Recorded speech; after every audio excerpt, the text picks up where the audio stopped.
YouTube frogs, welcome back to another complete guide, this time covering everything you need to know about our beautiful Guardian of Aru village, Candace. We'll be covering her talent design, playstyle variations, optimal weapons and artifacts, constellations, team comps, and a gameplay showcase. Let's begin.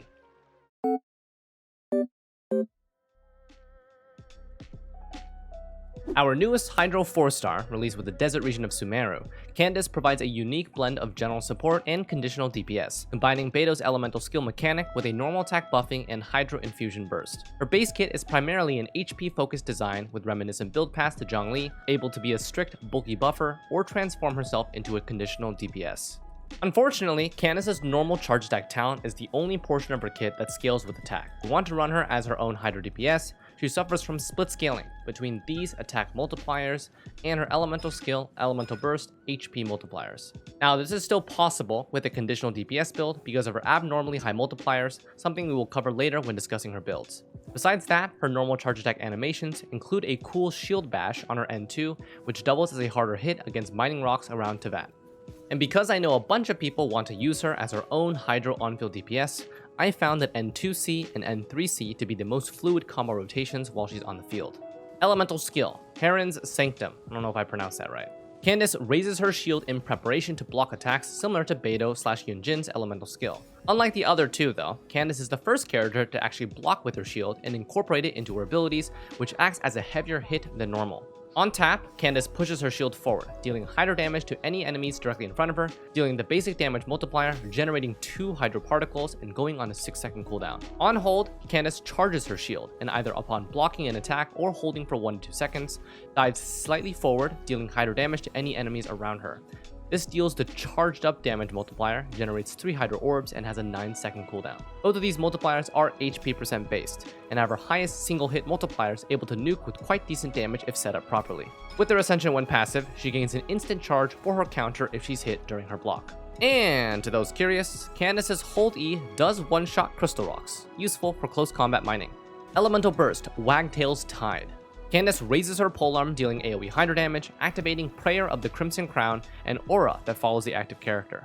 Active characters under this aura gain universal increased elemental damage with normal attacks, and only melee characters gain Hydro Infusion. The increased elemental damage is available for all characters, including ranged characters, but the Hydro Infusion is only applicable for melee characters. With her Ascension 4 passive, active characters gain a further universal damage % increase based on Candace's total HP at a conversion of 1000 to 0.5%. So a 30,000 HP Candace would additionally grant 15% all damage bonus on top of her static 20% elemental damage bonus for a total of 35%. Due to this passive, Candace is viable running full HP builds. Upon swapping characters, Candace's burst will dispel a wave of AoE Hydro damage and apply Hydro up to 3 times during her entire burst duration.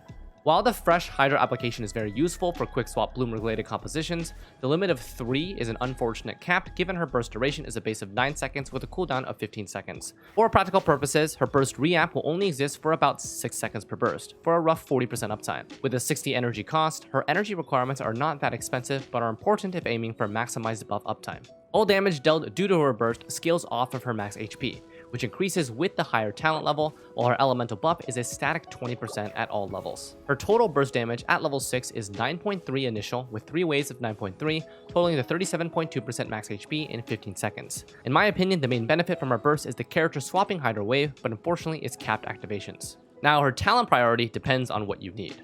Her supportive capabilities are capped at level 1, with no increase per level, so increasing her talent strictly increases the damage that she deals, which are HP % based for burst and skill, and attack % based for normal attack charge attacks.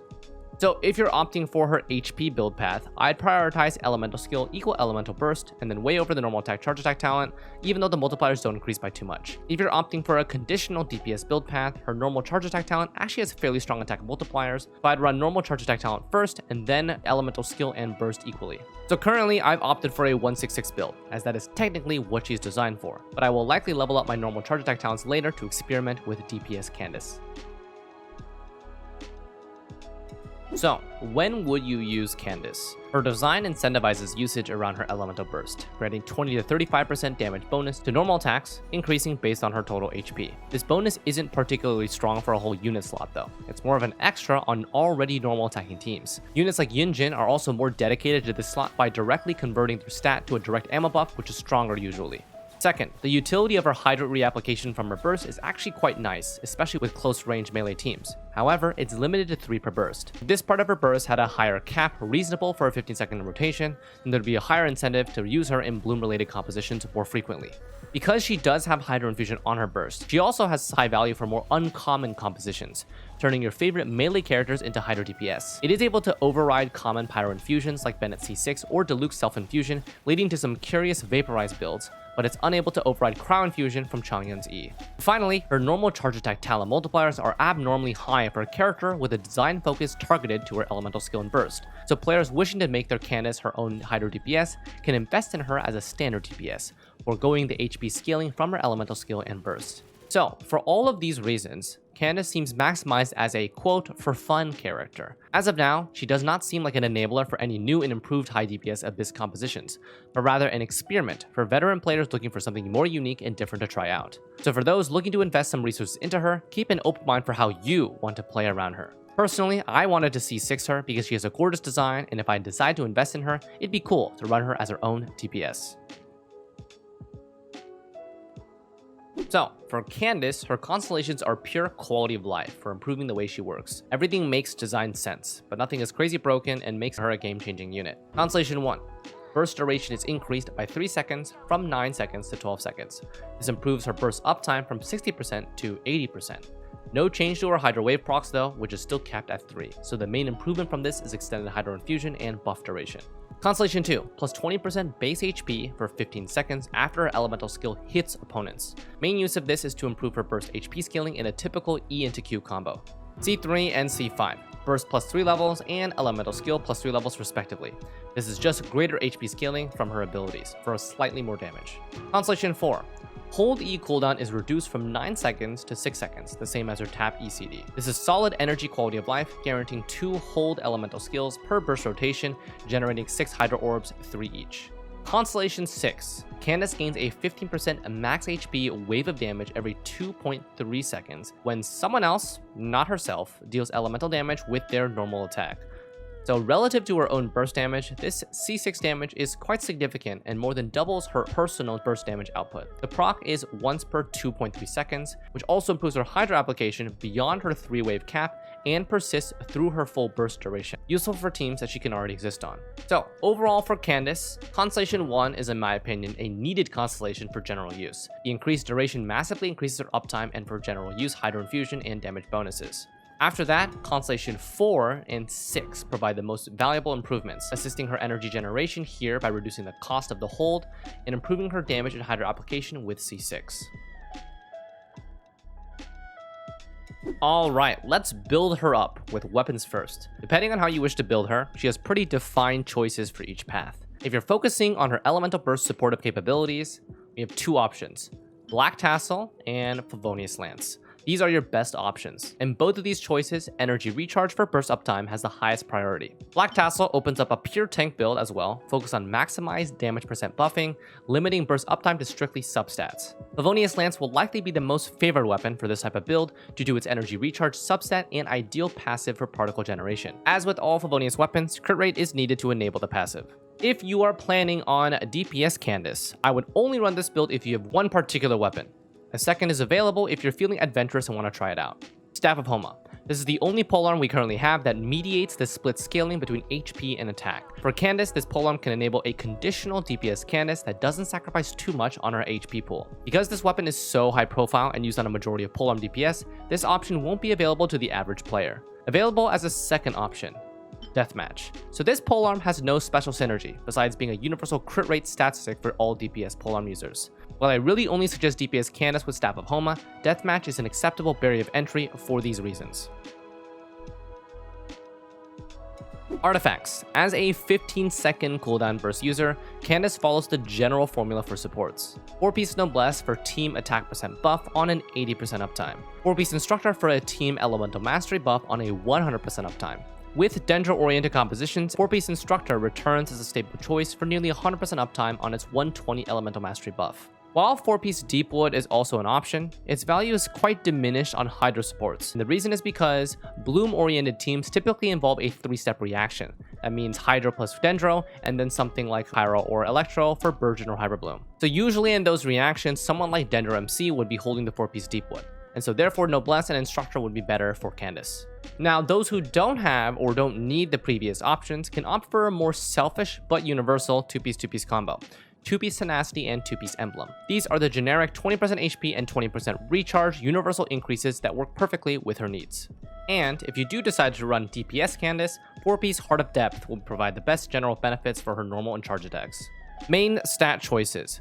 So Candace has pretty straightforward build paths that either maximize her total HP pool while keeping her burst uptime or are focused on raw DPS. With a 60 energy cost burst, Candace doesn't need excessively high recharge, and I find that 160% to be a comfortable margin. For nearly guaranteed uptime, combined Favonius with an energy recharge timepiece will net you 180% alongside passive orb generation. So, her general build recommendations should remind you guys of common HP scaling supportive builds. All builds in here should aim for 160% plus recharge, even the DPS one, which is honestly kind of impossible. If you're running no useful substats, HP over ER timepiece, HP goblet, and then crit rate mass. This is for the Favonius build. Or energy recharge over HP timepiece, and then HP for goblet and circlet. That's for the black tassel build. If you are able to get energy recharge substats, then you can run HP, and then crit rate over HP for Favonius. If you have enough crit rate without the crit rate mask, then you can run HP circlet. For Black Tassel, triple HP if you have enough energy recharge substats.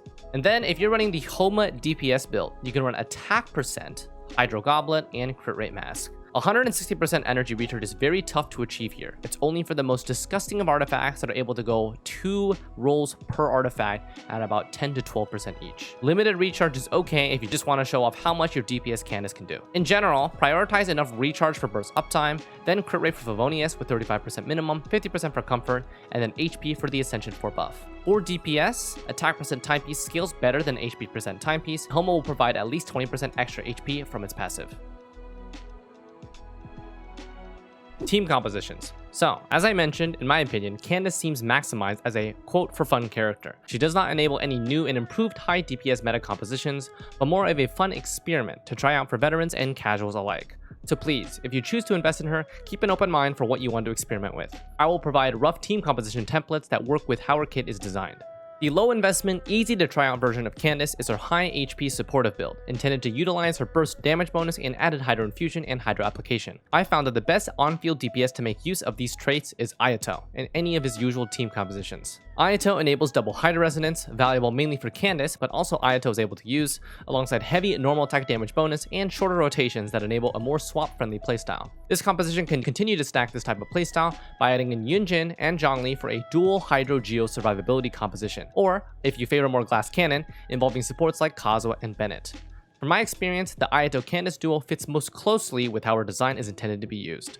Her supportive build can also be used to take advantage of, though limited, her Hydro Application on character swap. For melee characters that benefit from the close range Hydro Application can also double from being able to apply Hydro themselves with the Infusion. Compositions like Freeze, Freeze Bloom, Hyper Bloom, and Burgeon can all make use of this perk from her burst. Teams that would usually involve Dendro MC and Xingqiu as the Dendro and Hydro app, they can replace Xingqiu with Candace for a more unique playstyle. Next are meme compositions that involve her Hydro Infusion. Besides cryo infusions like Chongyun E and Ayaka, any character who has an infusion that doesn't have the quote cannot be overridden text is able to make use of this.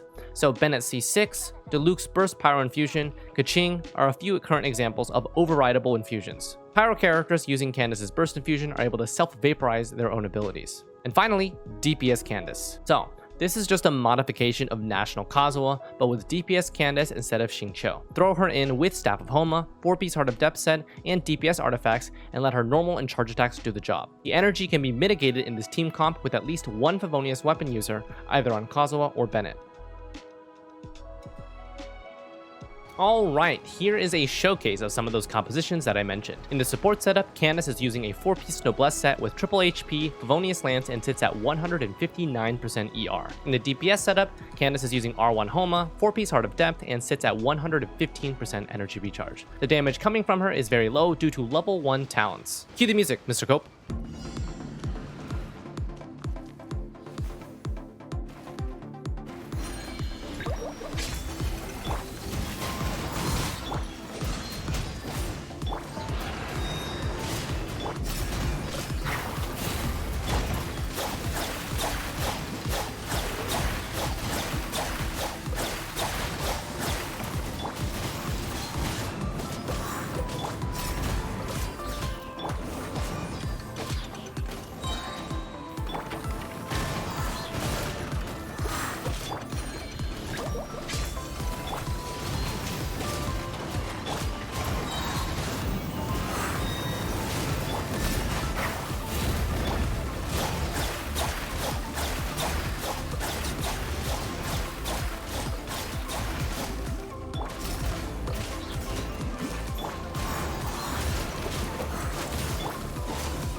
And that about sums things up. Candace truly provides one of the most unique mixes in a gameplay design.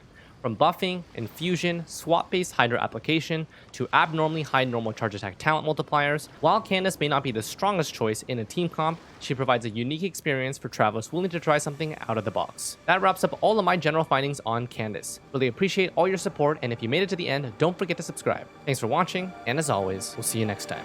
Take care.